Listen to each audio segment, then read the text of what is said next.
நீதிமொழிகள் 15ஆம் அதிகாரம். கனிவான மறுமொழி கடும் சினத்தையும் ஆற்றிவிடும், கடுஞ்சொல்லோ சினத்தை எழுப்பும்.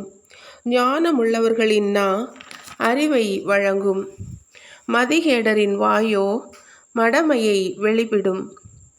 ஆண்டவருடைய கண்கள் எங்கும் நோக்கும், நல்லாரையும் பார்க்கும் பொல்லாரையும் பார்க்கும். சாந்தப்படுத்தும் சொல் வாழ்வழிக்கும் மரம் போன்றது, வஞ்சக பேச்சாலோ மனமுடைந்து போகும். தன் தந்தையின் நல்லுரையை புறக்கணிப்பவர் மூடர், கண்டிப்புரையை ஏற்பவர் விவேகமுள்ளவர். நல்லாரின் வீட்டில் நிறை செல்வம் நிலைத்திருக்கும், பொல்லாரின் வருவாயால் விளைவது தொல்லையே. ஞானிகளின் பேச்சு அறிவை வளர்க்கும் தன்மையது, மதிகேடரின் உள்ளம் அத்தகையதல்ல. பொல்லார் செலுத்தும் பலி ஆண்டவருக்கு அருவருப்பை தரும், நேர்மையாளர்களின் மன்றாட்டு அவருக்கு உகந்ததாயிருக்கும்.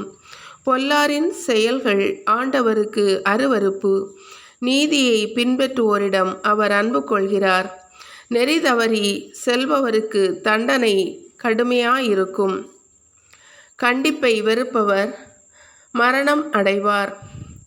பாதாளமும் படுகுழியுமே ஆண்டவர் பார்வையில் இருக்க, மனிதரின் உள்ளம் அவர் பார்வைக்கு மறைவாயிருக்குமா? ஏளனம் செய்வோர் தம்மை கடிந்து கொள்பவரை விரும்பார், ஞானமுள்ளவரிடம் செல்லவும் மாட்டார். அகமகிழ்ச்சியால் முகம் மலரும், மனத்துயரால் உள்ளம் உடையும். விவேகமுள்ளவர் மனம் அறிவை நாடும், மதிகேடர் வாய்க்கு மடமையே உணவு. ஒடுக்கப்பட்டோருக்கு ஒவ்வொரு நாளும் தொல்லை நாளே, மனமகிழ்ச்சி உள்ளவருக்கோ எல்லா நாட்களும் விருந்து நாட்களே. பெருஞ்செல்வமும் அதனோடு கவலையும் இருப்பதை விட, சிறு தொகையும் அதனோடு ஆண்டவரிடம் கொள்ளும் அச்சமும் இருப்பதே மேல். பகை நெஞ்சம் கொண்டோர் படைக்கும் நல்ல இறைச்சி உணவை விட, அன்புள்ளம் உடையவர் அளிக்கும் மரக்கறி உணவே மேல். எளிதில் சினம் கொள்பவர் சண்டையை மூட்டுவார், பொறுமை உடையவர் சண்டையை தீர்த்து வைப்பார். சோம்பேறிக்கு எவ்வழியும் முள் நிறைந்த வழியே, சுறுசுறுப்பானவர்கள் செல்லும் பாதையோ நெடுஞ்சாலையாகும். ஞானமுள்ள மகன் தன் தந்தையை மகிழ்விப்பான், அறிவற்ற மகனோ தன் தாயை இகழ்வான். மூடன் தன் மடமை குறித்து மகிழ்ச்சி அடைகின்றான், மெய்யறிவுள்ளவன் நேர்மையானதை செய்வான். எண்ணி பாராமல் செய்யும் செயல் தோல்வியடையும், பலர் திட்டமிட்டு செய்யும் செயல் வெற்றியடையும்.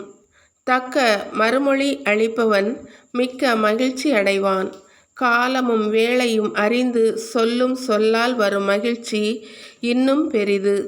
விவேகமுள்ளவன் செல்லும் பாதை பாதாளத்திற்கு செல்லும் பாதையல்ல, அது வாழ்விற்கு செல்லும் பாதையாகும். இருமாப்புள்ளவர் வீட்டை ஆண்டவர் இடித்து தள்ளுவார், கைம்பெண்ணினது நிலத்தின் எல்லையை பாதுகாப்பார். தீயோரின் எண்ணங்களை ஆண்டவர் அருவருக்கிறார், மாசற்றோரின் சொற்களே உவப்பளிப்பவை. வன்முறையில் செல்வம் சேர்ப்பவர் தம் குடும்பத்திற்கு தொல்லை வருவிப்பார், கைக்கூலி வாங்க மறுப்பவர் நீடித்து வாழ்வார். சான்றோர் எண்ணி பார்த்து மறுமொழி கூறுவர், பொல்லாரின் வாய் தீய சொற்களை பொழியும். ஆண்டவர் பொல்லார்க்கு நெடுந்தொலைவில் இருக்கிறார், தமக்கு அஞ்சி நடப்போரின் மன்றாட்டுக்கு செவி சாய்க்கிறார்.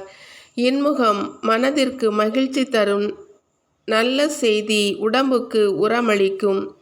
நலம் தரும் அறிவுரையை கவனமாக கேட்பவர் ஞானிகளோடு உறவு கொண்டிருப்பதை விரும்புவார். கண்டிக்கப்படுவதை புறக்கணிக்கிறவர் தமக்கே கேடு வருவித்து கொள்கிறார். அறிவுரையை கவனமாக கேட்பவர் உணர்வை அடைவார். ஆண்டவரிடம் அச்சம் கொள்ளுதல் ஞானத்தை தரும் பயிற்சி, மேன்மை அடைய தாழ்மையே வழி.